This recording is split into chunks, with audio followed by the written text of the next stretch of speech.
가장 최근 몇 년 동안 미국 주식에 대한 관심이 굉장히 커졌습니다. 이러한 미국 주식 광풍은 20대에서 가장 크게 두드러졌는데요. 그런데 그 이외에도 전 연령을 통틀어서 굉장히 큰 관심이 모여진 것을 확인할 수 있었습니다. 이는 사실 우리나라만이 아니라 미국과 또 전 세계적으로 나타나고 있는 현상인데요. 그 이유는 바로 주가 지표라고 하면 가장 대표적으로 일컬어지는 S&P 500 지수가 정말 쉴 틈도 없이 오르고 있기 때문입니다. 이렇게 새롭게 유입되고 있는 자금들 중에서 상당수는 지표를 그대로 추종하는 패시브 ETF에 몰리고 있는데요. 오늘은 그런 지수를 추종하는 펀드의 의미가 무엇인지, 또 어떻게 투자하는 것이 가장 현명한 방법일지에 대해서 알아보도록 하겠습니다.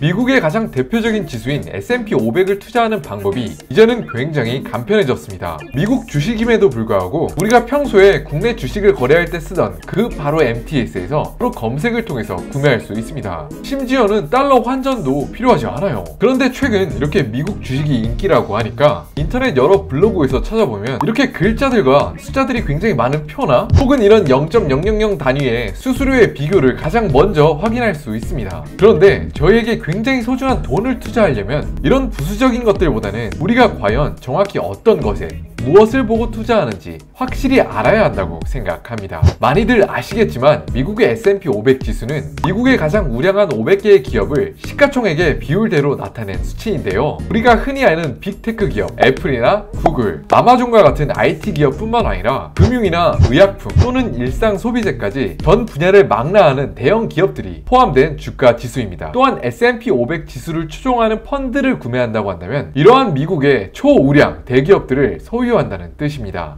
S&P 500 지수는 단순히 시가총액, 즉 기업이 비싸다고 해서 무조건 편입시켜주는 그런 지수는 아닌데요. 유명한 예로 최근엔 테슬라가 시가총액으로는 S&P 500 지수에 편입되기엔 충분했지만 4분기 연속 영업이익을 기록하지 못했다는 이유로 원급 후 퇴짜맞기도 했습니다. 그만큼 시장의 기대치뿐만 아니라 굉장히 재무적으로도 건전한 회사들을 모아놓은 그런 지수란 뜻입니다. 그런데 가장 최근에는 이런 S&P 500 지수가 정말로 매일같이 역사상 최고점을 갱신하면서 많은 사람들의 놀라움을 자아내고 있습니다. 이것이 굉장히 충격적인 이유는 무엇이냐면요. 미국은 이미 한 세기 전부터 적어도 경제적인 면에선 최강의 패권국으로 군림해 왔습니다. 그런데 굉장한 점은 이미 이렇게 큰 경제 규모를 가지고 있는데 여타 다른 선진국들과 비교해서도 훨씬 더 큰 주가의 상승세를 보이고 있기 때문입니다. 전문가들은 미국이 이렇게 이미 큰 국가임에도 불구하고 최근 10년의 주가 지수가 다른 선진국들을 압도하는 이유로 바로 우리가 살아가는 이 시대에 가장 혁신적인 기업들이 미국에서 나오고 있고 새로운 변화를 선도하는 주인공들이 속속히 나오고 있기 때문이라고 이야기를 하고 있습니다. 그런데 이뿐만이 아닙니다. 가장 혁신적이고 또 도전적인 문화를 가진 실리콘밸리에서 벤처 캐피탈의 규모도 전 세계에서 압도적인 규모를 자랑하고 있고요. 이렇게 이미 갖추어진 훌륭한 인프라뿐만 아니라 전 세계에서 인재의 블랙홀 현상을 미국에서 확인할 수 있기 때문에 미래의 가장 혁신적인 기업들 역시 미국에서 탄생해서 S&P 500 지수에 편입되어 추가적인 더 큰 주가 상승을 동반하진 않을까 그런 기대를 받고 있습니다. 또한 한국의 경우에는 벌써 고령화 현상이 진행되어서 앞으로 5년, 10년의 경제 성장이 어려울 것이라는 전망이 나오고 있는데요.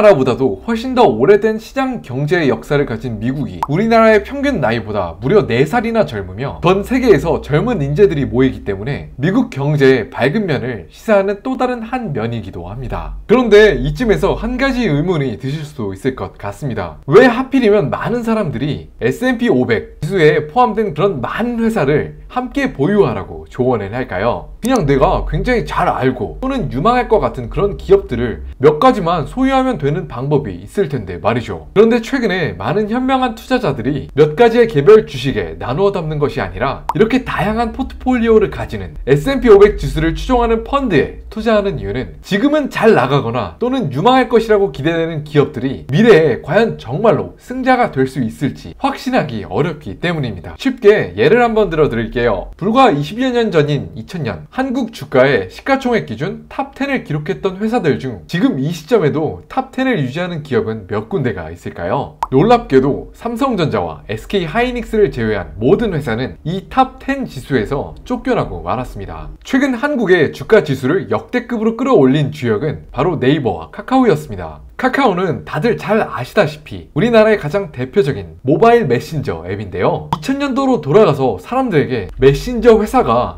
이런 한국의 코스피 탑10 기업들을 대부분 이기고 시가총액 3위에 등극한다는 사실을 이야기하면 믿어줄 사람이 과연 몇이나 있을까요? 그렇지만 만약에 우리가 몇몇 개의 기업이나 한두 가지의 산업 섹터에만 한정해서 투자하지 않고 S&P 500과 같은 종합 주가지수를 추종하는 펀드에 투자하면 물론 이런 기업들을 아주 사업의 초창기부터 알아보는 훌륭한 눈을 가진 소수의 투자자만큼은 아니지만 이런 대세 상승장에서 소외되지 않고 큰 수익을 얻어갈 수 있습니다. 저는 바로 이 부분이 타이거 S&P 500과 같은 펀드에 투자하는 가장 큰 장점 중 하나라고 생각하는데요. 저희가 투자를 할 때 가장 우울하고 또 분노해야 하는 상황은 언제인가요? 물론 급락장 때 우울하죠. 그런데 저희가 더 크게 분노하는 때는 따로 있습니다. 바로 요즘처럼 옆부서 김대리가 산 아파트가 3억이 올랐네, 우리 팀 신입사원이 비트코인으로 몇 천만 원 벌었다는 이런 이야기들이 들려오는 자산 가격의 대세 상승기 속에서 나 혼자만 돈을 못 벌고 있는 것 같은 그런 느낌이 들 때, 그럴 때가 가장 박탈감이 크게 들고 투자할 때 가장 힘든 시기라고 생각이 되는데요. 이런 사람의 심리를 고찰해 보았을 때 S&P 500과 같은 지수 추종 펀드를 투자해 놓았다면 그런 대세 상승장에서 소외되지 않을 수 있습니다. 이렇게 S&P 500이 가지는 의미가 무엇이고 S&P 500을 추종하는 ETF 펀드에 투자하는 것이 어떤 의미를 가지는지 살펴보았는데요. 그럼 실제로 S&P 500 주가 지수를 투자하는 여러 가지 방법들 중에서 현명한 선택은 무엇인지 살펴볼 수 있도록 하겠습니다.